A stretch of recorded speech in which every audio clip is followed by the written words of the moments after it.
para que valorizem o corpo, para que passem a zelar mais por ele, de forma distinta do que provavelmente fizeram numa encarnação anterior.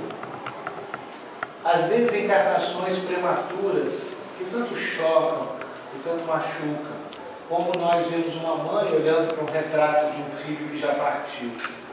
Por que isso acontece?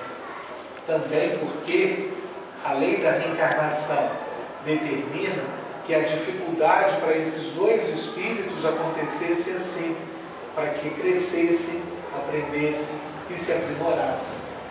Os desastres naturais que vemos todos os dias na TV, como o incêndio no sul da Califórnia ontem, ou o tsunami há 4 anos atrás, todas essas dificuldades são previamente planejadas pela espiritualidade em favor de cada um de nós. Então, não há absolutamente nenhum evento de grande porte como esse por acaso. Todos eles têm uma finalidade nobre, qual seja a autotransformação. Esta é uma palavra que tenho repetido aqui nos últimos 30 minutos várias vezes, porque essa tem que ser a nossa meta. O que nós precisamos é preocuparmos com o que somos, como agimos e reagimos. E aí, quando observamos essas ações e reações pessoais, vamos notar que erramos muito. Que preocuparmos de transformarmos intimamente deve ser a nossa meta. Agora, além das causas anteriores das aflições que nós citamos, existem as atuais. Por que nós nos esquecemos das causas anteriores das aflições? Por que será que eu não me lembro que fui rei da França? Vocês lembram, né? Ou por que será que eu não me lembro que fui um mendigo ou um padre? Emmanuel é muito claro. Não fosse o ouvido temporário, que é segundo o refazimento da alma na reencarnação, segundo a misericórdia do Senhor, que lhe orienta a regra e justiça, de certo teríamos no mundo, ao invés da escola redentora, a jaula escura e extensa, onde os homens se converteriam em feras a se digladiarem indefinidamente. A Terra é uma escola, onde nós aprendemos todos os dias. Mas se nós nos lembrássemos do passado, deixaríamos de conviver na escola e passaríamos a nos digladiar numa jaula. Já imaginaram se eu, por exemplo, me lembrar que o meu filho me matou porque ele queria viver com a minha esposa? Que coisa maluca! Como é que eu vou conseguir amar o meu filho, dar carinho e afeto? Aquele sentimento negativo certamente vai voltar, vai crescer dentro do meu coração e a terapêutica do perdão não vai se instalar. Por isso, o esquecimento do passado é bênção, para que nós consigamos perdoar e avançar. As causas recentes, elas são principalmente quando, desatentos, vitimamos-nos pelo orgulho ou pela ambição. Aqui, por exemplo, nós percebemos uma imagem de um fiscal, um auditor da Receita Federal. O salário líquido dele era R$ 16.500. Um bom salário, né? Ele foi preso porque cobrava propina. Será que seria adequado? Como é que essa pessoa agora vai encarar os seus filhos? A sua esposa, a sua família, a sua sociedade? Né? É um orgulho, uma ambição absolutamente desmedidos, né? Porque eu acho que dá para viver com R$ 16.500 por mês, né? Com dificuldade, mas dá, né? Vitimados pela falta de perseverança. Por que eu desisti daquele curso que hoje tanto me ajudaria? Muitas vezes nós passamos a vida nessa ansiedade e vamos deixando pelo caminho de concluir etapas importantes, como um curso, uma relação pessoal que deixa de ser valorizada, eu paro de ir à casa espírita, eu deixo de ler livros, enfim, sem que nós percebamos, a rotina vai nos envolvendo e deixamos de fazer coisas muito importantes para a nossa vida, para a nossa formação. Além dessa razão para aflições, as uniões irrefletidas também são causa comum de dor e sofrimento. Muitas vezes nós nos casamos pela mesma razão que a Cinderela. Né? Qual é o objetivo lá da história da Cinderela? O que a mãe queria para suas filhas? Que elas se casassem com um príncipe. Ela nunca se preocupou se o príncipe era legal, romântico, amoroso, gentil, educado, trabalhador. Não, ela queria o dinheiro do príncipe. E essa preocupação muitas vezes está presente na nossa escolha. O mais rico é mais interessante do que o mais pobre. E aí a escolha irrefletida muitas vezes nos traz sofrimento, angústia. Porque aí depois que a gente tem dinheiro, a gente vai ver que o dinheiro não trouxe nada de bom, não nos acrescentou nada. Apenas um prazer muito temporário e fugidio. Não nos trouxe alegrias verdadeiras. Eu tenho um familiar muito rico. Recentemente ele me falou que estava com cerca de 8 milhões guardado. É um familiar muito infeliz. Vive mal com a esposa, brigam todos os dias, trabalha excessivamente. Enfim, é uma pessoa que apesar de ter tanto, tem muito pouco. Ele não tem o mais essencial, que é a alegria, a serenidade, a felicidade. Isso não custa nada. E a união irrefletida é uma das causas. A atração física. Alguém aqui gostaria de casar com esse rapaz ou com essa moça? Eu não. O que acontece? Eu li ontem no Facebook, um rapaz, um amigo meu, colocou uma foto de uma moça muito bonita e escreveu assim em cima: dá para parcelar no cartão de crédito? Acaba que você ganha essa preocupação muitas vezes, né? Você quer namorar, mas aí se você namorar uma pessoa bonita, você tem que ter dinheiro, tem que ter carro. Eu até assisti há uma semana ou duas na TV um rapaz falando que quando ele ia namorar, ele dizia logo de cara para a pessoa que ele não tinha carro. E aí ele já fazia uma seleção natural muito boa. Porque 80% já ia embora, né? Logo de cara. E aí ele ia vendo quem prestava, quem não prestava, quem estava atento a ele não ao dinheiro dele, né? Então, a atração física, gente, também é algo muito transitório, né? Essa beleza aqui é só aos 20 anos, 25. Depois aos 40 já começa a mudar. Eu estou com 23, ainda demora um pouco, mas certamente vai acontecer comigo também, né? A empregada ideal, né? Tem gente que se casa para que a mulher possa lavar, passar, secar, cozinhar e assim por diante. Não tem a menor preocupação de fazê-la feliz. Ou ainda, fuga de situações, vai casar porque está grávida. Quando era um pouquinho mais novo, isso era comum. Hoje, felizmente, não é tanto mais, né? Mas muitas vezes a pessoa se casa porque está grávida ou porque a relação com seus pais é muito ruim. E aí casa, entre aspas, com o primeiro, sem se preocupar efetivamente de que haja amor nessa relação. Porque é a única coisa que efetivamente consegue manter uma relação. Nada além disso é capaz de superar as dificuldades, os problemas, a convivência, se não houver amor. As competições também são causas de aflições. Essas competições acontecem no bar, acontecem na escola, acontecem no trabalho. Então a gente vê no trabalho desentendimentos e deslealdades muito frequentes, que nos entristecem, né? Ontem o paciente comentou comigo que o gerente dele falou assim: a próxima vaga de supervisão vai ser sua. Mas aí o chefe dele foi e determinou que fosse um outro. Então a gente vê que realmente tem muita deslealdade no trabalho, a gente tem muito problema por essa competição. E a gente precisa de ter a consciência tranquila de que nada acontece se não for adequado no nosso planejamento pessoal. O que nos compete é agir bem, com honestidade, com dedicação, fazermos aquilo que nos é determinado, sempre de forma proativa, né? Dedicada à empresa, fazendo o melhor possível. O resto é consequência, né?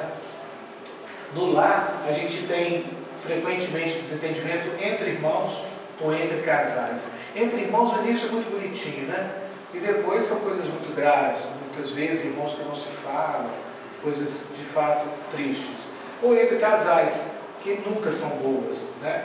As brigas entre casais, se não forem modificadas por uma discussão da relação, né? O DR, que toda mulher gosta, infelizmente, não é vantajosa, né? Se essa discussão se torna rotineira, sem a possibilidade que o casal dialogue, não vai dar certo.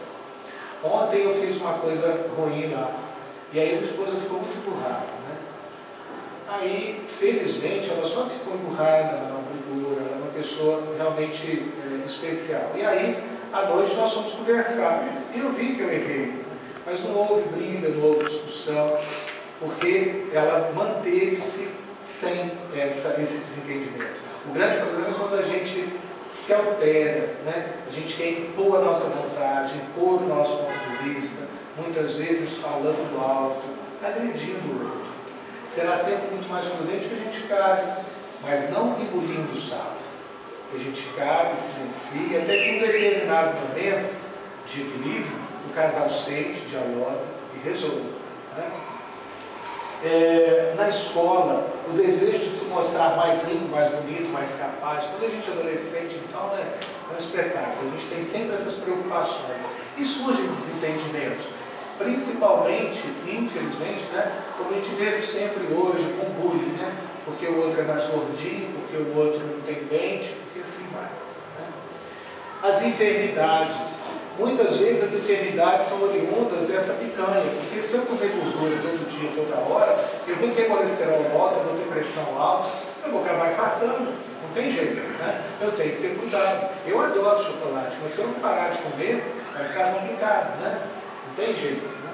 A depressão, que como nós comentávamos, é já uma alteração de ordem emocional, é uma patologia. Essa depressão, muitas vezes, é oriunda da autocompaixão, das queixas, das neuroses que vão surgindo pelo nosso desequilíbrio emocional. Como que nós vamos dominar a nossa ansiedade? Na verdade, isso que é o mais importante. Como que nós vamos fazer para controlar essas condutas? Nós poderíamos viajar, poderíamos tirar férias, poderíamos tomar um monte de remédio, né? Antac, gente, para quem não sabe, é bom para dor de estômago, Imosec para diarreia, e assim vai, né? Mas os remédios também vão só resolver situações absolutamente transitórias, não vão sanar o problema. Quando nós nos envolvemos com a doutrina espírita, podemos lançar mão do passe, da água fluida, de uma leitura edificante. Esses medicamentos são muito mais eficientes porque aí eles vão nos contribuir para a transformação íntima, vão contribuir para a mudança do espírito e não do corpo, porque a doença ela sempre começa no perispírito e dali vem para o nosso corpo material. Então, se eu estou mentalmente equilibrado, eu contribuo naturalmente para a saúde do meu corpo. São válidas para este momento de ansiedade, de tormento, as lições do Cristo sobre o amor ao próximo, a solidariedade fraternal, a compaixão, ao lado da oração, geradora de energias otimistas, e da fé, propiciadora de equilíbrio e paz para uma vida realmente feliz. Então, Joana nos orienta que a oração e a fé são relevantes para esses momentos de dificuldades. Quando nós estivermos envolvidos pela ansiedade, pela angústia, pela depressão, vamos nos lembrar disso, da oração. Através dela, vamos pedir a assistência dos nossos benfeitores espirituais para que eles nos fortaleçam, para que eles nos ajudem na tomada de decisões, na nossa conduta de cada dia. Sempre com fé, certos de que esses momentos de dificuldades vão passar. Tudo passa. O fruto do Espírito é amor. Nisto conhecerão todos os que sois meus discípulos, se tiverdes amor uns aos outros. João 13, 5, 5. Estender a mão, não só para aquele que escorregou a casca de banana, literalmente, mas aquele que está no chão, seja por uma razão física ou principalmente emocional, por uma dificuldade financeira ou por um problema pessoal. que nós consigamos contribuir com o nosso abraço, com a nossa palavra, com o nosso sorriso. Isso não custa nada, só o nosso tempo, só a nossa boa vontade. Quais as minhas virtudes e os meus defeitos? Eu tenho que me olhar no espelho da alma, eu tenho que enxergar quais são os meus defeitos para corrigir. Sem diagnóstico não tem tratamento. O médico só vai saber qual é o medicamento se ele souber qual é a doença. Eu só vou transformar-me se eu souber qual é o meu defeito. Então, conhece-te a ti mesmo, que o Sócrates sugeriu há 3.000 anos atrás, continua uma realidade, continuará sempre. Porque não faço o bem que prefiro, mas o mal que não quero, esse faço. Quem diz isso é Paulo de Tarso, o nosso grande apóstolo dos gentios, aquele que viveu em favor do Cristo, aquele que doou toda a sua vida para que o Evangelho se difundisse e chegasse até nós. Devemos a Paulo o Evangelho estar aqui. E ele, esse espírito benemérito, disse que ele faz o mal que ele não quer.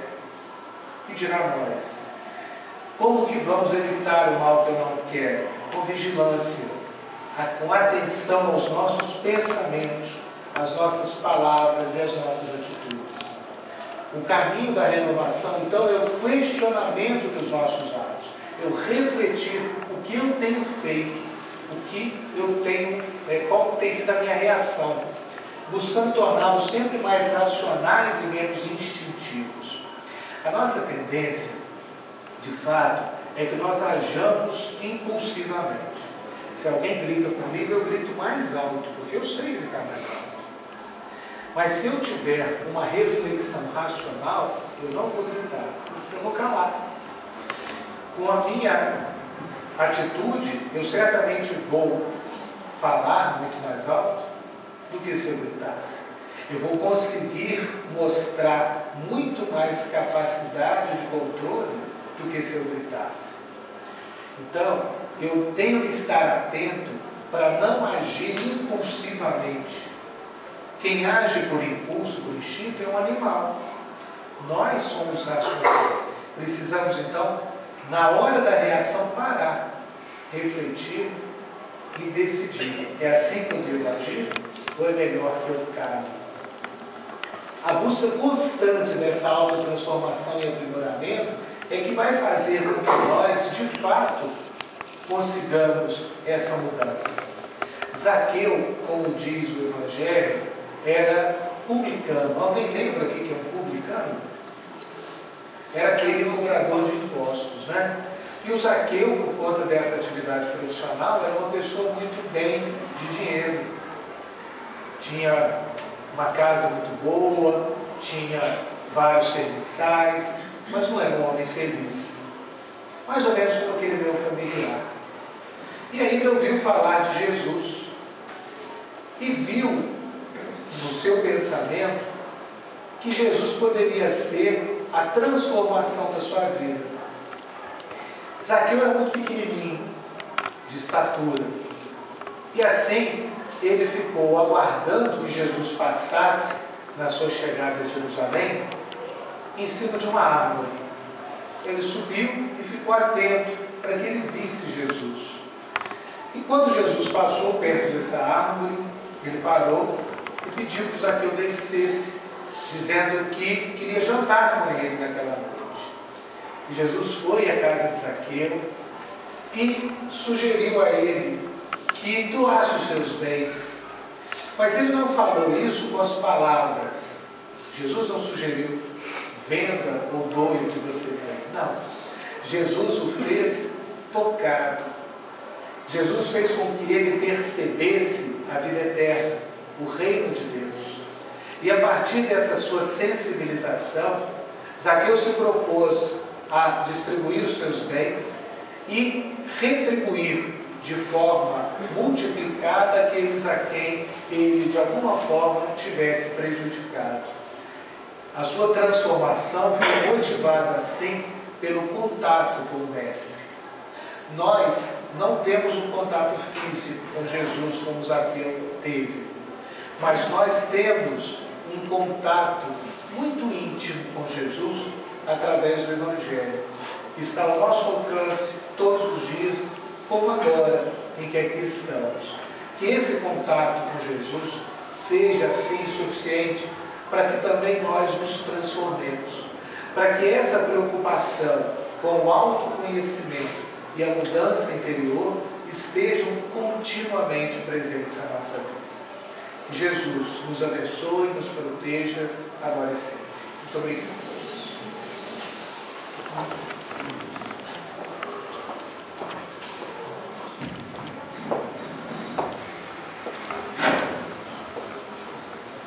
Temos muito a agradecer ao Eros por essas reflexões, por esses momentos de pensamento, de nos questionarmos.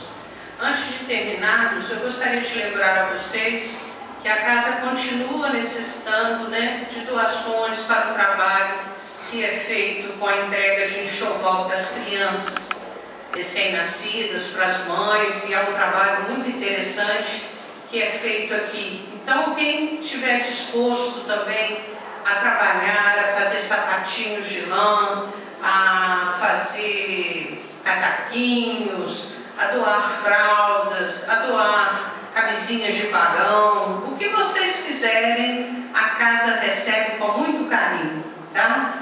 Então, já recebemos bastantes fraldas, mas sempre a gente está precisando de um auxílio. Então, quem se puder, se dispuser a nos ajudar, nós agradecemos desde já. Vamos então agora elevar os nossos pensamentos e assim dizer: Deus, nosso Pai de amor e de bondade, obrigado por este momento. Um momento de estudo, um momento de reflexão, um momento onde somos chamados a realmente cumprirmos nossa etapa aqui na Terra. Somos despertados pela espiritualidade maior para a importância do ser, para a importância dos valores éticos, dos valores morais, das nossas relações entre pessoas, das nossas relações familiares. Obrigada, Jesus, por todos os seus ensinamentos. Obrigada, Kardec, pela codificação, deixando para nós o Evangelho, o Livro dos Espíritos, toda o Pentateuco Espírita, para que possamos, sim, aprender cada dia mais, evoluindo, crescendo, rumo àquela perfeição que nos será possível. Estamos aqui agradecidos, e agradecidos retornaremos aos nossos lares, levando a certeza de que fomos auxiliados, que fomos amparados. Que todos aqueles que estão em nosso pensamento possam também receber a ajuda necessária. Que todos aqueles que desencarnaram e que estão agora na pátria espiritual recebam o nosso abraço. E gostaria neste momento de pedir em especial para todos os pais. Domingo é a comemoração do Dia dos Pais. Comemoramos esse dia todo dia de nossa vida, mas gostaríamos de pedir que os pais, verdadeiramente engajados com as suas responsabilidades, possam ser abraçados, abençoados, e todos aqueles que não estão conosco mais possam receber da espiritualidade um forte abraço de saudade e de muito amor. Obrigada, Jesus, fique conosco, hoje, agora e sempre. Que assim seja. Aqueles que sentirem necessidade do passe,